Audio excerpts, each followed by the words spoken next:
Lucy Letby killed 7 babies that were in her care when she was working in a hospital. Now, this video is not about that particular case, but I just want to ask the question: when did we stop questioning things? Many doctors and members of staff highlighted to the management that they had suspicions that when this particular nurse was on duty, babies were becoming very ill or dying, and they took their concerns to the management board, and for whatever reason they were ignored. Now, it could be that the magnitude of what they were saying was so big that the people in charge just couldn't comprehend that it could happen on their watch, and therefore couldn't process information or just didn't want to deal with it. But I've seen this with a lot of things in the last few years, that it seems to be wrong for us to question things. When I started off when I was 16, I wanted to work for the local newspaper. So I got a column, first of all starting on a voluntary basis, and then I got paid for it. And it was just about the local news in my area, in my part of the valley. Traditionally, it was the type of news that Mrs. Jones has gone into hospital, or somebody's cat has gone missing. And I thought, what use is this information to people in the future? I'm into my history. So when I did my column, I looked at more about what the council were doing in the area, whether they had fulfilled a promise. There was one story where they said they were going to give some money to the local park if the community agreed the sale of the local hospital that had been closed for quite a few years. The hospital sale went through. I think it actually burnt down. I can't remember now. I think the hospital, it got sold, it burnt down, then it was demolished, and now there are houses there. But that money never got to the park, never got to the place where it was intended. So the column that I had would always question things. Why hasn't this happened? Why has the money gone somewhere else? Or where has the money gone? And my column was always about questions. I always like to ask and find out from the horse's mouth as well. And I've just noticed over the last few years there are certain topics now that you can't have a disagreement with people. Is the world getting hotter?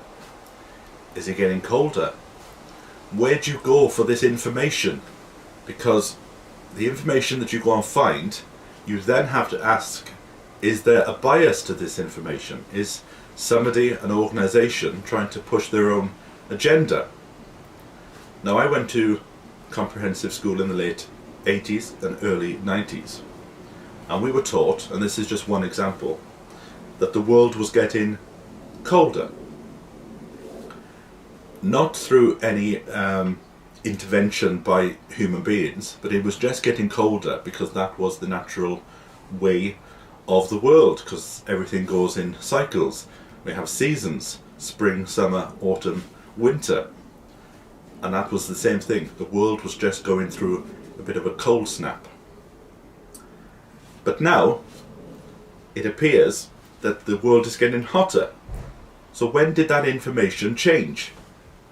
At what point did that science suddenly say to the people in charge, that's not happening now, something else is about to happen? I know from my own point of my own experience, and therefore I can say this with some authority because I've lived it. In the 70s and 80s we had winters, like a proper winter. When the snow and the ice came down, it would stay for a week or two. And in where I used to live, in the valleys of South Wales, sometimes we'd be snowed in for a week. So I have personal experience. So I can say now, over the last 20 years, although I am living in a different part of the country, so that might play into it as well. But we aren't getting the winters that we used to have in the past. So therefore I have personal experience. What is causing that change, I do not know. I am led to believe that it is because of an intervention by humankind. That because what we're doing to the earth is raising the temperatures, which is therefore going to make things difficult in the future. At what point did that science change? At what point did the temperature suddenly go from cold to hot? And if it can go from cold to hot, then surely it can go from hot to cold in the next 10 or 20 years.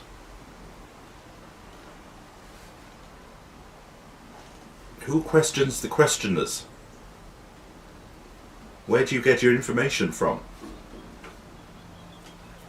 And has that place got a bias in giving you the information it wants to give you? So when I started off in newspapers, you had time. You had time to explore a story and get to the source of it. When I came to London, I started working in mainstream media. And it was a completely different ballgame. There wasn't time. You would start a show at 10 o'clock in the night, and by 6 o'clock the next morning you were live on TV for 3 hours. There just wasn't time to research. So you took the line of whatever was coming from above. We didn't have time to question. And that was one of the reasons why I got out. When Lady Diana Spencer died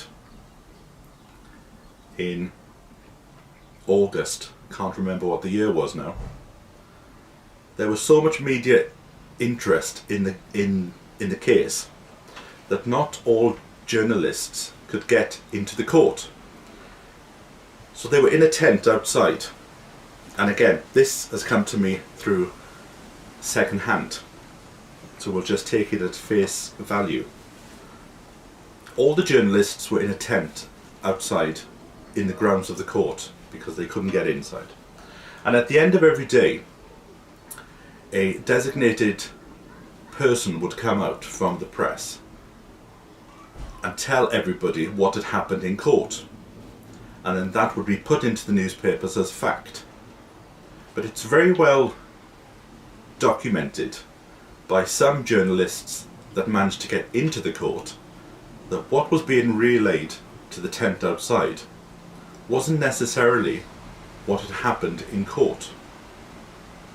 Again, if you don't hear it with your own ears from a first-hand experience, then it needs to be questioned. Over the last few years, we've had this worldwide incident. From my own personal experience over the last few months, a lot of friends of mine in their 50s have died. The common theme that they had throughout all these people were they had a bit too much weight on their body. Whether they had taken an intervention or not, I don't know. But I'm pretty sure 9 out of 10 of them did. 9 out of 10 as in a percent, not as in 10 people have died.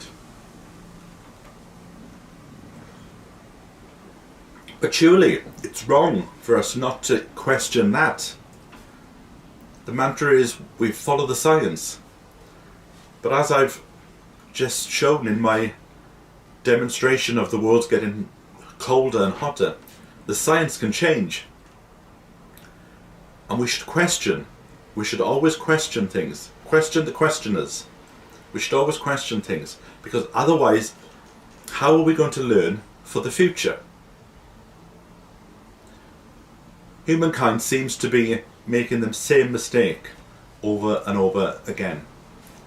And when we hear these tragic cases of all these babies that have been killed by this nurse. No doubt the line will be trotted out in a few months after the inquiry. Lessons will be learned. But they never seem to be learned. It's put in a file and then we move on to the next thing. So that's the question. When did we stop questioning? Are people too afraid to question the questioners? Even in this video now, I've been careful not to say certain words, because if you say them, you can't say them, because you'll be penalised by the platform. But surely in a free and open world, we can at least question the questioners. When you go to university, it's all about exploring about what you feel, about what you think. But I'm hearing now, and again, I'm only hearing things, debate has been stifled.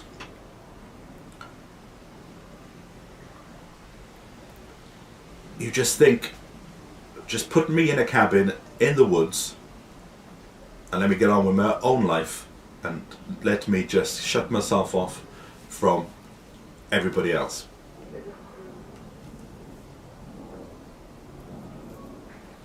Another thing that has to be questioned is perspective. The perspective of events. Now, every year in Wales, my local mountain would catch fire. Every August, in fact, for some bizarre reason.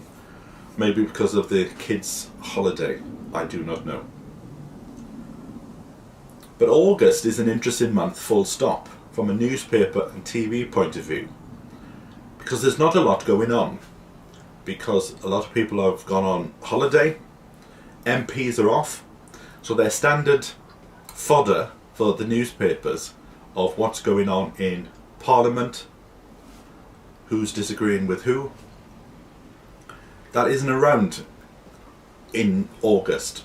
So if, for example, you had a pub that burnt down and then was demolished, if that had happened in September, it might not have got the coverage as it is getting in the last few weeks. I've seen it for decades. Something happens in August and it becomes a massive story. And when a story hits the newspapers, journalists like to find another story of a similar ilk. So say, for example, now there was a forest fire.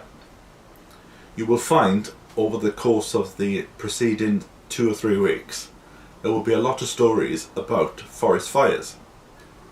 Whereas in previous years, or in previous months even, that one forest fire might get a full page splash.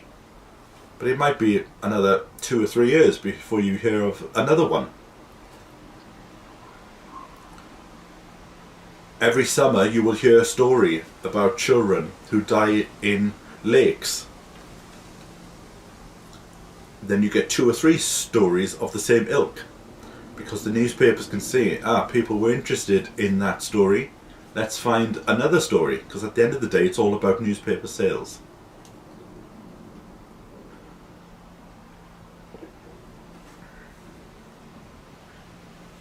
I do think times have changed in regard of not... There used to be a time where people used to read newspaper headlines and they didn't read the story, and they used to base their opinion on the newspaper headlines. And I've said this in the past, newspaper headlines are not written by the person who wrote the article. The newspaper headline, it's a bit like YouTube titles. It's just there to bring you into the video in order to watch it. But I think a lot of people now are looking past the headlines and trying to see what is going on behind the story. So there is still a core amount of people who are questioning the questioners.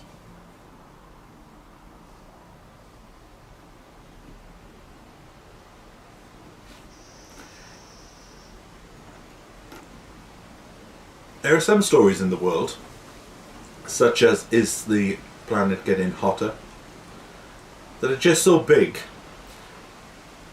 that you sort of start to think, what can I do? What can I do? This situation is so big that, and I'm just so small. That's why we put our trust in the politicians to sort that out. But I just find contentment in thinking, as long as what I'm doing is not detrimental to the planet, that is all I can do. So in one regard, I'm aware of the situation, but I'm closing my eyes to it because it is just so big that I can't take it in. And as long as I know that what I'm doing is good for the planet and good for the person next to me, that's how I tend to live my life.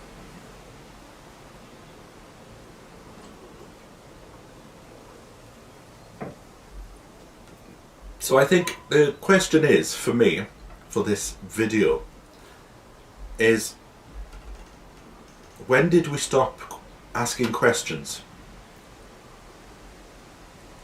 And when did people stop listening?